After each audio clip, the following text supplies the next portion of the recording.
Pleasure is the new prison. There was a time when prisons had walls, chains, and locks. Now they have screens, cravings, comfort, and endless entertainment. And the most dangerous part? You enjoy the cage. You call it relaxation. You call it fun. You call it living a little. But slowly, quietly, almost beautifully, pleasure begins to do what pain could not. It makes you forget why you were born. Pleasure is not evil. But when pleasure replaces purpose, a human being begins to decay without noticing. That is the danger. Because pleasure seduces, purpose demands. Pleasure whispers, stay in bed, scroll a little more, eat more, watch more, waste more, delay more. Feel good now, pay later. And purpose?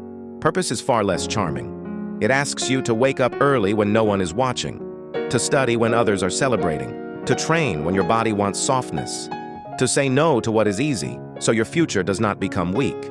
This is why so many people are trapped. Not because they are evil, not because they are foolish, but because they are overstimulated, under-disciplined, and emotionally addicted to comfort. A student knows the exam is coming, yet chooses one more hour of reels. A dreamer says they want success, yet they keep feeding every appetite except the one that builds their future. A young mind says, I need peace, but keeps running toward cheap pleasure instead of deep purpose.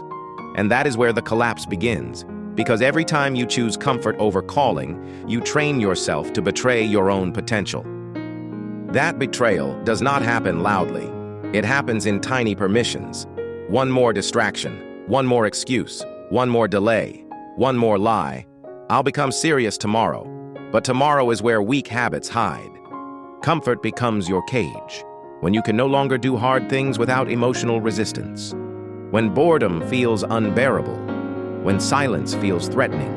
When discipline feels like punishment. When purpose begins to feel too heavy, because pleasure has made your mind too soft. That is the dangerous cost of choosing pleasure over purpose. You do not just lose time. You lose sharpness.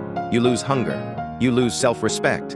And eventually, you lose the ability to trust yourself. Because nothing breaks a person more quietly than repeated self-betrayal. The tragedy is not that pleasure feels good. The tragedy is that uncontrolled pleasure can make you unfit for greatness. A life built only on ease becomes fragile. A mind fed only on entertainment becomes restless. A soul that worships comfort becomes too weak to carry destiny. You were not made only to consume. You were made to build, to rise, to create, to endure, to become. No man is free who is not master of himself. Epictetus. A person may look free on the outside, but if pleasure controls their habits, moods, and decisions, they are already living in a hidden prison. It is the power of the mind to be unconquerable. Seneca. True strength is not in chasing what feels good, but in training the mind to resist what weakens it. The silk pillow hides the slow death of ambition. The hand that always reaches for sweetness forgets how to build strength. So ask yourself honestly, are you resting or are you escaping? Are you enjoying life or are you being slowly ruled by appetite?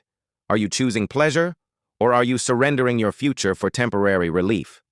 Because the prison of pleasure does not slam shut in one day. It closes softly, through indulgence, through delay, through comfort, through 1,000 little choices that slowly make you too weak to become who you were meant to be.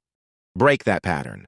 Choose the harder path while you still can. Choose purpose when pleasure begs. Choose discipline when comfort seduces. Choose the life that builds you, not the habit that drains you.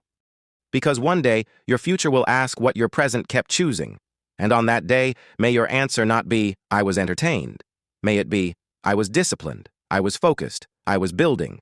If this message spoke to you, like, share, and subscribe to The Winning Mind.